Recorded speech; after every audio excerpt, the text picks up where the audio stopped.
Hi hello வணக்கங்க. இந்த video எதுக்கு அப்படின்னு பார்த்துட்டிங்கன்னா, இந்த சமூகம் வந்து உலகமயமாதல் ஆச்சுன்னு சொல்கிறாங்க. ஆனால் நிறைய பேரோட மூளைகள் வந்து இன்னும் உள்ளூர் மயமாதலை விட்டே தாண்டல. அதுக்கு ஒரு பெஸ்ட் எக்ஸாம்பிள் தான் இது. வா வா அன்பே அன்பே அப்படின்னு சொல்லி நிரோஷா மேமோட ஒரு வீடியோ போட்டிருப்பேன், லைட்டாக இமிடேட் பண்ணி. அதில் வந்து நிறைய பேர் கொப்பளிச்சாங்க.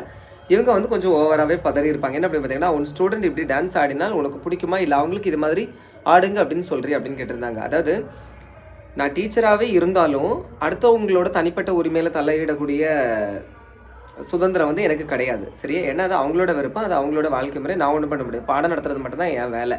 சரியா? அதிலே வந்து ஒரு திருத்தம். இப்போ வந்து நான் டீச்சரும் கிடையாது. சரியா? இன்னொரு விஷயம் சொல்கிறேன். இப்போ என் கிளாஸ் ரூம்லேயே ஒரு ஸ்டூடெண்ட் படிச்சிருக்காங்க. அவங்க வந்து ஃப்யூச்சரில் வந்து மாடலிங் ஆகிட்டாங்க.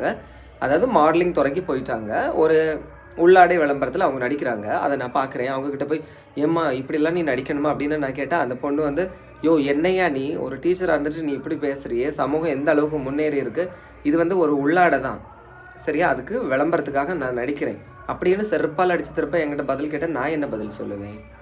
சரியா? சும்மா எப்போவுமே பழைய புராணத்தை பாடிக்கிட்டே இருக்காதீங்க. சரியா? காலம் எவ்வளோ முன்னேறிடுச்சு. உங்களோட மூளைகளை கொஞ்சம் அப்டேட் பண்ணுங்கள். பிடிச்சதான் லைக் பண்ணுங்கள். தேங்க்யூ.